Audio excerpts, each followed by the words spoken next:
Sebelum kita melanjutkan tentang kemungkinan dunia akan runtuh secara ekonomi, kita mengingatkan diri kita akan model bernegara ala Sri Lanka. Sri Lanka adalah negara yang salah kelolaan bernegaranya. Sri Lanka memang membangun, tapi membangun sesuatu yang tidak produktif, bahkan konsumtif, seperti membangun bandara yang berada jauh dari tempat kebutuhan, yang kosong tempatnya, membangun pelabuhan laut yang tidak disinggahi kapal asing kecuali kapal dari Tiongkok. Padahal 100% kapal niaga yang melewati Selat Malaka pasti lewat Laut Andaman dan Samudra Hindia, di mana Sri Lanka wilayahnya tersebut ternyata hanya dilewati saja, tidak nyandar di pelabuhan tersebut, tidak tukar kargo ataupun strategi logistik lainnya. Bandara kosong dibangun jauh dari yang membutuhkan transportasi udara, yaitu dibangun di kampung halamannya Presiden dan Perdana Menteri Sri Lanka yang kakak adik, kampungnya Raja Paksa. Sri Lanka bernegaranya dicampur dengan kebijakan yang menguntungkan bisnis pejabat, membuat peraturan dengan membungkus kekuasaan kesannya untuk rakyat, padahal tidak. Bernegara hanya membuat harta berputar di kalangan pejabat dan keluarga pejabat, yang dalam hal ini mereka adalah keluarga dan kolega Raja Paksa. Fakta di lapangan, Sri Lanka sekarang krisis ekonomi negaranya. Setiap hari demo, rumah sakit berhenti melakukan surgery atau operasi, listrik mati di 50% wilayah Sri Lanka, cadangan pangan hanya tinggal 1 bulan lagi. Kita ke Pakistan sekarang. Ekonomi Pakistan memerlukan 36 billion dolar untuk bisa menyambung hidup rakyat Pakistan. Ketika meminta bantuan IMF untuk membail out hutang Pakistan, ternyata IMF menolak permintaan Pakistan tersebut. Apa yang menyebabkan penolakan tersebut? Pakistan bisa dikatakan negara yang berbahaya. Berbahaya karena ada 3 kelompok teroris besar yang tinggal di Pakistan dan besar di Pakistan. Pakistan adalah juga negara yang memiliki senjata nuklir. Saat ini, Perdana Menteri Pakistan yang baru, Shehbaz Sharif, sedang di Turki. Tujuannya satu, survival of the Pakistan nation.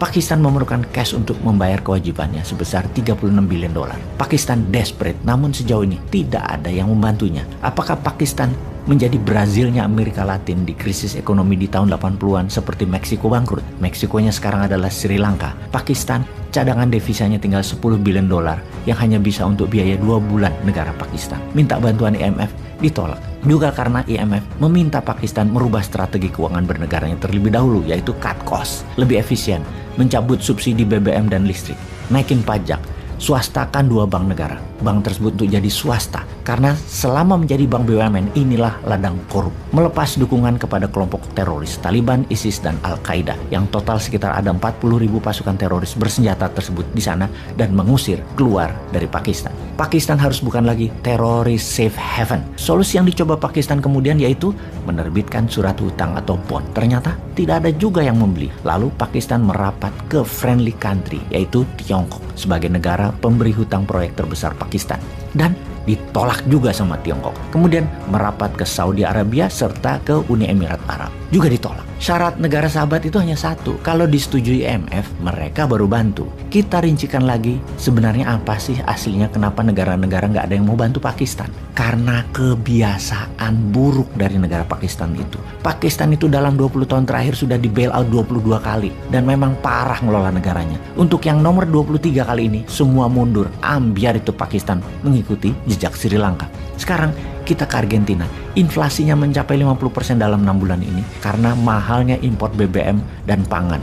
Kemudian menghadap IMF untuk minta pinjaman 45 billion dolar. Juga belum diberikan. Di saat yang sama, El Salvador dan Peru sama nasibnya dengan Argentina. Inflasi di atas 30%. Dan 4 bulan ini pengangguran terburuk dalam 10 tahun terakhir. Ke negara sub-Sahara Afrika sekarang. Kenya memerlukan bailout 70 billion dolar. Ghana memerlukan 45 billion dolar untuk membailout. Juga Afrika Selatan. Kita ke Turki. Inflasi Turki mencapai 70% dalam kurun waktu 12 bulan ini. Mata uang lira Turki turun 30% dalam 12 bulan ini. Dari data ini semua, World Bank memprediksi setelah Sri Lanka akan ada 12 negara lagi yang ambruk seperti Sri Lanka di tahun 2022 ini karena tidak bisa membayar kewajiban hutang.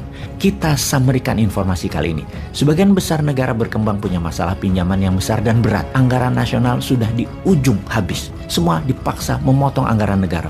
fokus ke yang perlu-perlu saja. Kemudian sebagai new mind, adakah solusinya untuk masalah ekonomi dunia ini? Pertama, stop berhutang menggunakan mata uang negara lain, terutama dolar. Kemudian, perkuat ketahanan pangan nasional tanpa unsur impor. Kemudian, memotong anggaran negara terutama untuk proyek yang tidak membuat efek domino pertumbuhan ekonomi nasional.